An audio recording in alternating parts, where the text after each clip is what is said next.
Assalamualaikum. Alhamdulillah, dengan rahmat dan perkenan Allah SWT, bertemu kita dalam siri ke-28 Goal Forever hari ini. Pada siri kali ini, saya akan kongsikan maklumat dan pesanan penting oleh pemilik dan CEO Forbes Media, iaitu Steve Forbes. Lebih seminggu yang lepas, beliau muncul di sebuah video di mana beliau bercakap secara solo selama 3 minit pada laman sesawang miliknya, iaitu Forbes.com. Nampaknya nada dan suara beliau agak tinggi kali ini. Ucapan Steve Forbes tersebut saya sunting kepada 8 video klip pendek. Untuk membantu pendengar sekalian, saya buat sedikit ulasan sama ada sebelum atau selepas setiap video klip tersebut. Adakah isi ucapan Steve Forbes ini penting bagi konteks kita di Malaysia? Untuk itu, di penghujung video ini, saya akan berikan pandangan kenapa perkara ini penting kepada kita semua di Malaysia, insya-Allah. Kita terus kepada petikan yang pertama. Apa yang menjadi kegusaran Steve di sini adalah merujuk kepada kenyataan Jerome Powell, pengurusi Fed, pada 27 Ogos 2020 yang lalu. Ianya berkaitan polisi Fed yang bakal merubah pandangan Fed terhadap inflasi. Di awal video lagi, Steve memberi amaran bahawa ianya bakal menimbulkan masalah besar kepada dunia dan kita semua. Dengarkan. Federal Reserve Chairman Jerome Powell made a major speech the other day that'll spell big trouble down the road. What does this mean to you?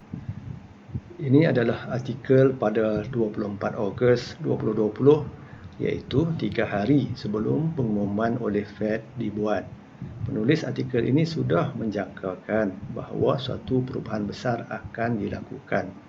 Dan apa yang disebut dalam artikel ini memang benar-benar berlaku dalam ucapan Jerome Powell. Selepas itu, rentetan itu Steve muncul untuk memberikan pandangan beliau minggu lepas. Dengarkan seterusnya. Hello, I'm Steve Forbes, and this is What's Ahead, where you get the insights you need to help navigate this turbulent world. Jerome Powell, the boss of the Federal Reserve, delivered a virtual address a few days ago where he announced a big change in how our central bank will conduct monetary policy. The consequences will be ugly, not today, but sometime in the future. Kita dapat dengar sebentar tadi, Steve berkata bahawa dunia sedang bergelora, iaitu merujuk kepada kesan inflasi yang buruk yang sememangnya tidak dapat dilihat hari ini, tapi di masa depan, akibat daripada perubahan polisi kewangan yang dilakukan oleh Fed. Seterusnya, kita dengar hujah Steve. Previously, the Fed had said the goal of its operations was to achieve 2% inflation. That is, prices going up 2% a year. The Fed believed that such a level of inflation would give us a growing economy with low unemployment. Our central bank has been lamenting that by the ways we measure inflation, it still has to achieve its goal. So going forward, Chairman Powell announced that the central bank would allow inflation to go above 2% as long as the long-term average is 2%. Steve mengingatkan bahawa sebelum ini, sasaran Fed adalah kenaikan inflasi sebanyak 2% yang dikatakan dan dipercayai oleh ramai ahli ekonomi sebagai angka yang diperlukan bagi pertamanya, meningkatkan peluang pekerjaan dan keduanya, memacu pertumbuhan ekonomi. Dan polisi ini telah dilaksanakan sejak sekian lama oleh Bank Pusat Amerika. Seterusnya, Steve membidas lagi. All this is destructive nonsense. First, despite what the Fed believes, there is no correlation between inflation and unemployment. Real-world experience has shown this idea is wrong. At least 7 Nobel Prize-winning economists have debunked it. Pengumuman terbaru oleh Jerome Powell mengejutkan kerana ianya membenarkan inflasi melewati angka 2%. Steve membidas hujah Fed yang mempercayai bahawa inflasi dan pekerjaan ada kaitannya. Iaitu jika inflasi dinaikkan, maka jumlah pekerjaan juga akan turut naik. Hakikatnya, kata Steve, Pandangan ini salah dengan memberi hujah bahawa 7 pemenang hadiah Nobel Ekonomi menolak pandangan ini. Steve terus berhujah. It is wholly writ within the Fed. Thus, Jerome Powell's desire to shoot for a higher rate of inflation to stimulate our COVID-hit economy. What Powell was telling the world was that in the future, when inflation rises up more than 2%, the Fed will let it rip for a while before taking actions to stop it. What are they inhaling inside the Fed? Let's get real. Di sini beliau berikan contoh dalam bentuk angka kesan buruk inflasi terhadap kehidupan rakyat.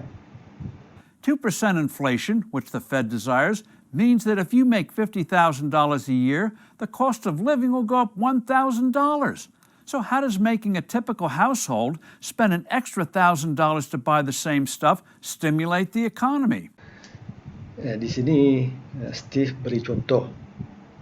Bagi seorang yang berpendapatan RM50,000 setahun, contohnya, dengan inflasi 2%, bermaksud anda perlukan RM51,000 tahun hadapan. Dalam kata lain, kos kehidupan naik sebanyak RM1,000.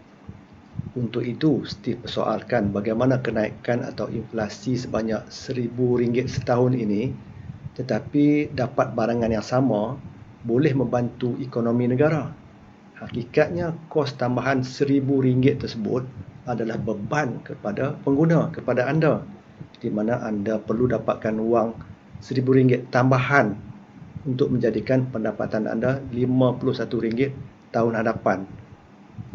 Belajarlah daripada sejarah, ujar Steve. The whole thing is preposterous. We should have learned this from what happened to us in the 1970s, when we had both high inflation and a stagnant economy.